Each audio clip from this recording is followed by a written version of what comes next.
So let's sit down and briefly talk about the Beatson's Building Supplies Jim Clark Rally 2024, round 3 of 6 in the British Rally Championship season. I'm doing this just before the Grampian Forest Rally, so round 4 of the BRC, because I've only just had the time to sit down and watch the ITV highlights, which is why there's a bit of a delay. I'm going to keep doing this for the rest of the season, just putting in a little bit of a delay so then I can watch the ITV program before doing the highlights, but I'm probably going to spend more time sitting down and writing some notes for them as well. But let's talk a little bit about the event and my kind of reflections from it, my reflections from the package, from the broadcast package, and then wrap up the video. So in terms of the BRC itself, there were several different stories to follow for the event, but I believe there were only 14 people who were entered into the BRC alone for the event. The top two, both Irish, Keith Cronin and William Crichton. Third podium in a row, second place in a row for Will Crichton. And for Keith Cronin, was it it was the first win of the season, first top 5 of the season as well, which, given his historic form, I mean, he's a 4-time champion? It's quite surprising to see that he wasn't up towards the front before then, but obviously he had rotten luck at different points throughout the season already. Somebody who did also have bad luck was Chris Ingram, who crashed out after suffering a slow puncture. It was his Joker event as well, I believe, which is why I think he carries 1 point from the event. But not the kind of send-off he wanted to give for the polo, because of course when it comes to the Grampian, it is when his team is going to have the second Yaris ready. So because of that, he's had his last rally in the polo. And it's a shame that it ended in that way, because he was leading and because it was a good rally for the polo. I mean, tarmac rallies I think typically were better for the polo anyway.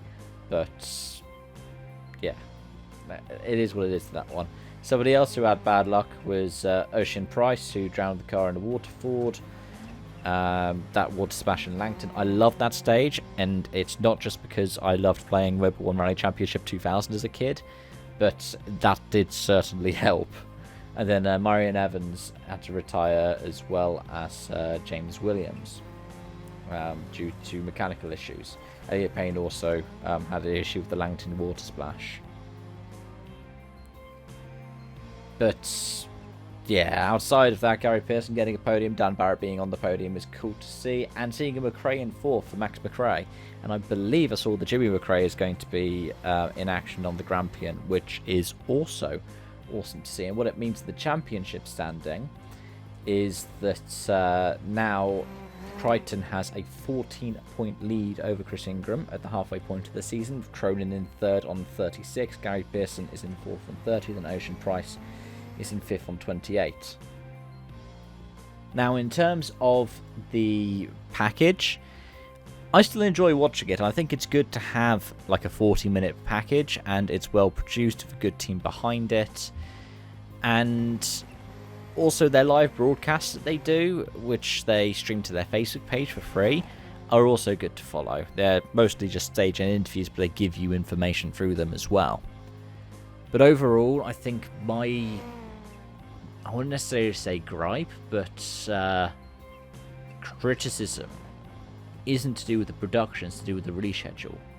Because they released it some 2 weeks after the event, which, whilst it gives them time to put together a great package, it means that for someone like myself who follows the WRC and the ERC, I start to go, oh yeah, that did happen. And I don't think about it after the event. I'd be interested to see how many viewers it gets if they release the viewing figures, and also relative to the coverage that BTCC highlights package gets. Because the BTCC stuff, I think people watch more of the live stuff and less of the catch up, or at least when it's televised. So why not have it that you do it like a lot of dramas these days? So release it on ITVX once it's done, like within the week of the event being done, and then you broadcast it on telly after that.